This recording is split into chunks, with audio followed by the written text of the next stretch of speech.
The call came on a Tuesday afternoon, 2 weeks before Thanksgiving. I was reviewing quarterly reports in my corner office at Meridian Financial, the boutique wealth management firm I'd built from nothing over the past 7 years. The caller ID showed Mom, and I almost didn't answer. Our conversations had become increasingly strained over the past year. "Hello, Mom."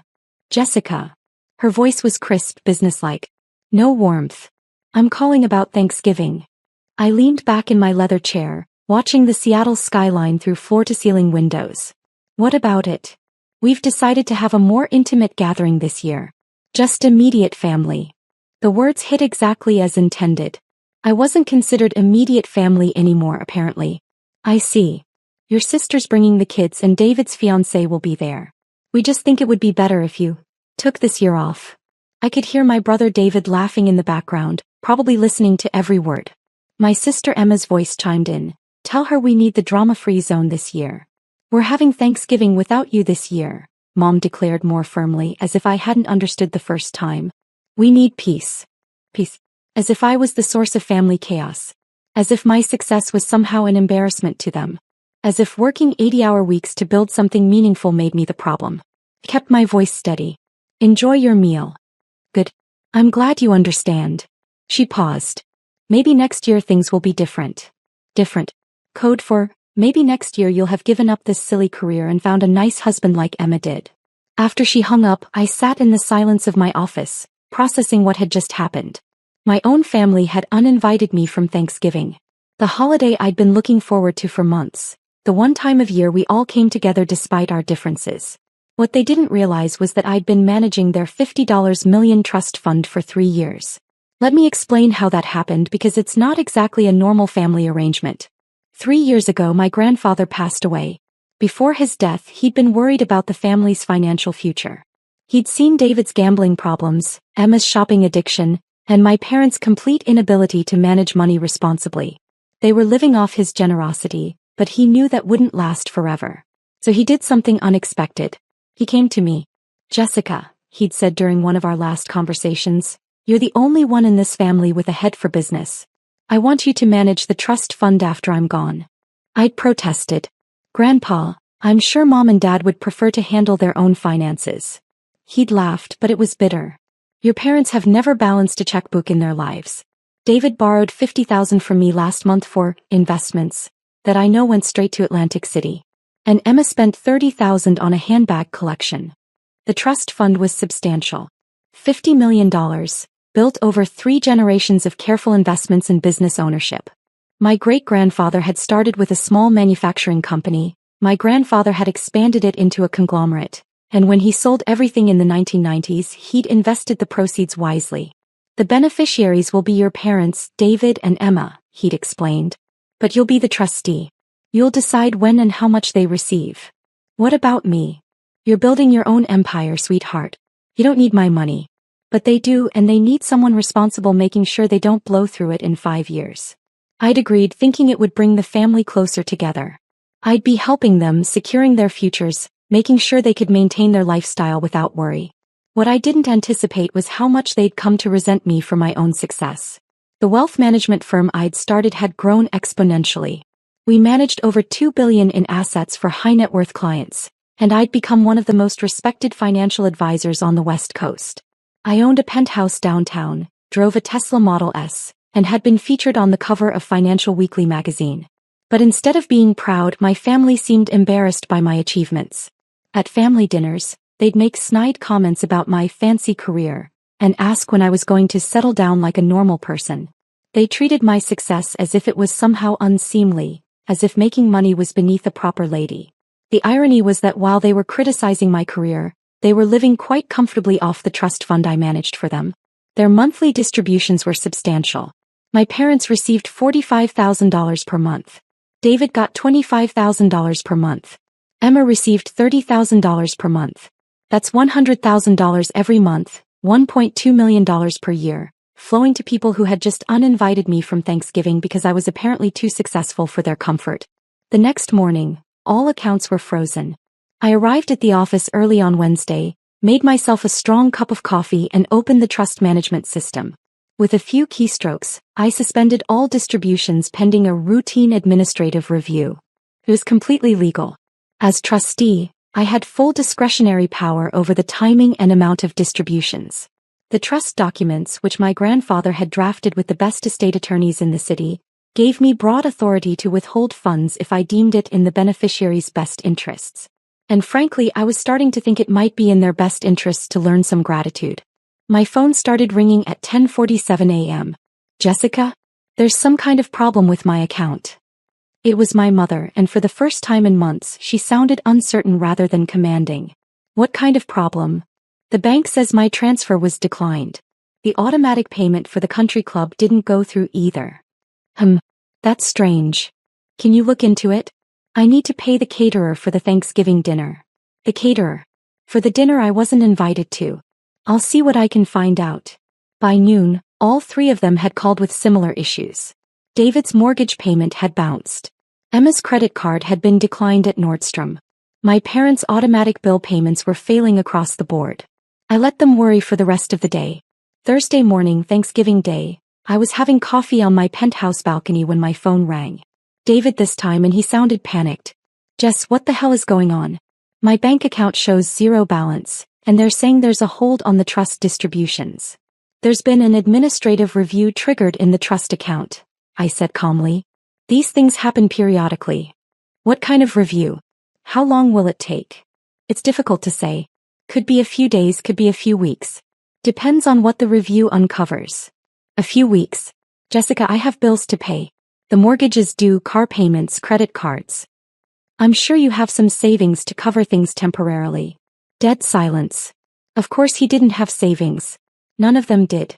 They spent every penny they received each month, never considering that the money might not always be there. You don't understand, David continued, his voice getting higher. I don't have backup funds. The trust payments they're everything. That seems like poor financial planning, David. Don't lecture me. Just fix this. I'll do what I can. Enjoy your Thanksgiving dinner.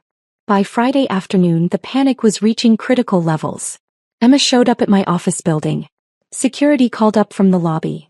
Miss Harrison, there's an Emma Garrett here to see you. She says she's your sister. Send her up. Emma burst into my office like a woman possessed. Her usual perfectly styled hair was disheveled, and she was wearing the same outfit I'd seen her in yesterday on her Instagram story. What did you do? She demanded. I'm sorry. The trust fund. The money. Everything's frozen and you're the only one who can fix it. I gestured to the chair across from my desk. Please have a seat. Let's discuss this like adults. I don't want to sit. I want answers. Emma, I told David, and I'll tell you, there's an administrative review in progress. These things take time. Bullshit. He was nearly shouting now. You're doing this because of Thanksgiving, aren't you? I raised an eyebrow. Thanksgiving. Don't play dumb. You're pissed because Mom uninvited you, so you're taking it out on all of us. That's quite an accusation. It's not an accusation, it's a fact. You've always been vindictive when things don't go your way. I leaned back in my chair, studying my sister. At 34, she'd never held a real job. Her entire adult life had been funded by family money, first our parents, then the trust fund. She'd married her college boyfriend, divorced him 3 years later, and had been living off her settlement and trust distributions ever since. Emma, can I ask you something? What? When was the last time you thanked me for managing your finances? She blinked. What? I've been handling your trust distributions for 3 years. Making sure you have money every month, managing the investments that generate your income, filing all the tax paperwork. When did you last acknowledge that? That's your job. Actually, it's not. I'm not paid for managing the family trust. I do it because Grandpa asked me to and because I care about the family's financial security. Well, thank you, I guess. Now can you fix this? Emma, do you know how much money you receive from the trust each year? I don't know enough. $360,000. That's more than most people make in a decade, and you receive it every year just for being born into this family. So yesterday you and the rest of the family decided that my presence was somehow incompatible with a peaceful Thanksgiving. You excluded me from a family gathering, treating me like I was toxic. Her face was turning red. That's completely different. Is it? Because from where I sit, it looks like you want the benefits of having me in the family, the financial management, the steady income, the investment growth, without actually having to treat me like family. You're being ridiculous. Am I? Let me ask you this. What have you contributed to the family lately besides criticism of my career choices? That's not, you can't just cut off our money because your feelings are hurt. I haven't cut off anything permanently. The trust is under review. Review for what? I turned my computer monitor toward her and pulled up a detailed spending analysis I'd prepared. This is a breakdown of trust distributions over the past 12 months. Emma leaned forward, squinting at the screen. David received $300,000. Know what he spent it on? $70,000 went to casinos in Atlantic City. $40,000 to online poker sites. $30,000 to a day trading account that he lost completely. The rest went to basic living expenses that should cost half what he's spending. Emma's mouth opened slightly. Your expenses are interesting too. $15,000 at luxury handbag stores. $20,000 on a 2-week vacation in Europe. $8,000 at spa resorts. You're spending money like it's unlimited. It's my money. Actually, it's not.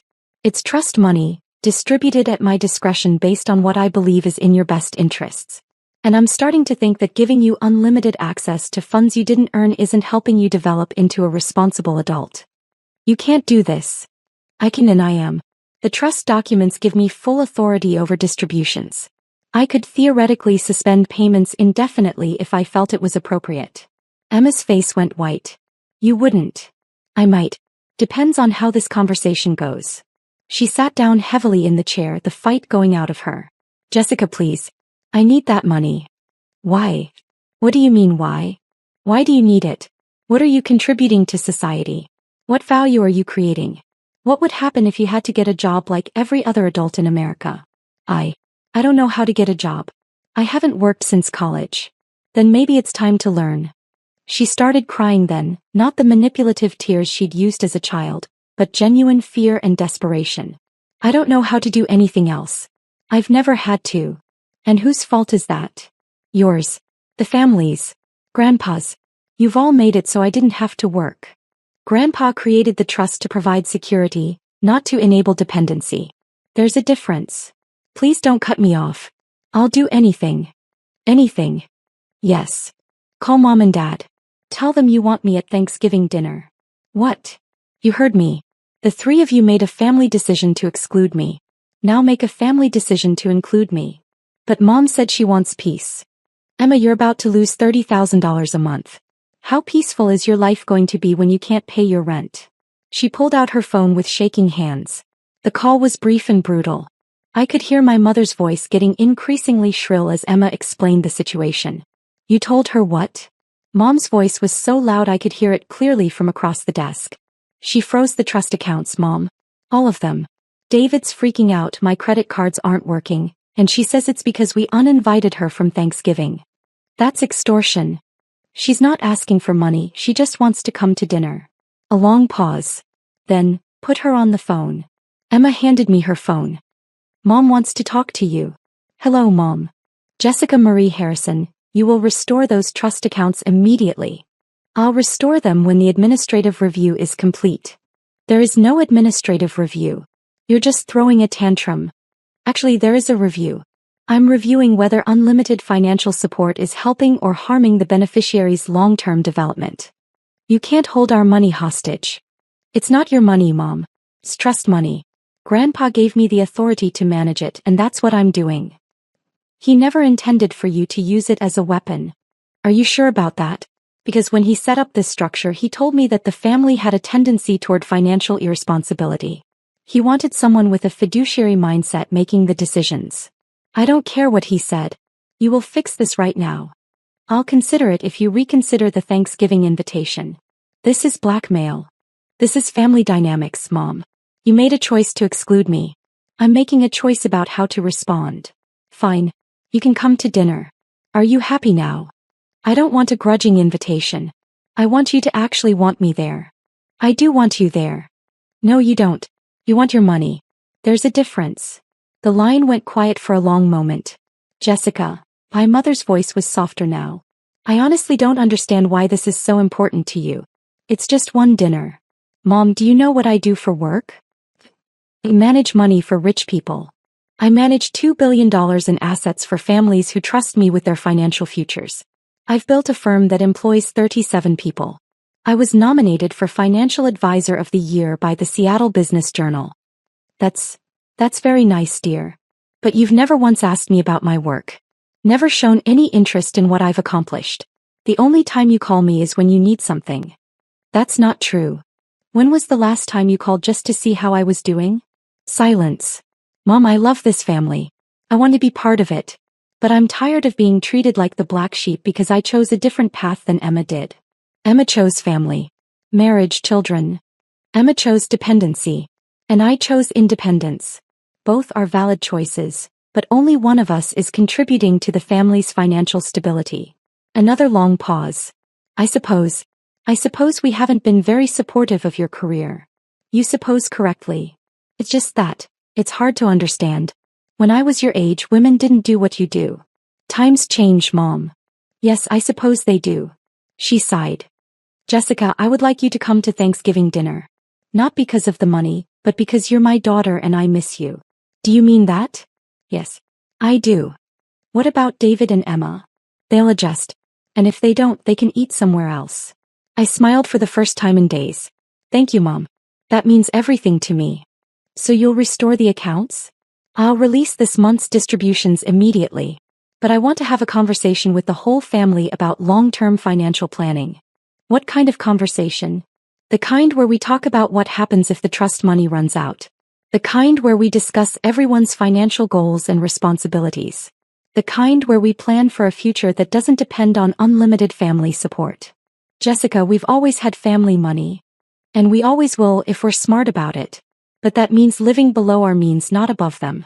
It means the trust distributions should supplement earned income, not replace it entirely. You want David and Emma to get jobs? I want David and Emma to become productive adults. Whether that means traditional employment, starting businesses, going back to school, or finding other ways to contribute value to society. They're not going to like this. I'm sure they're not. But Grandpa didn't create this trust to fund a lifetime of leisure. He created it to provide security while family members built their own lives.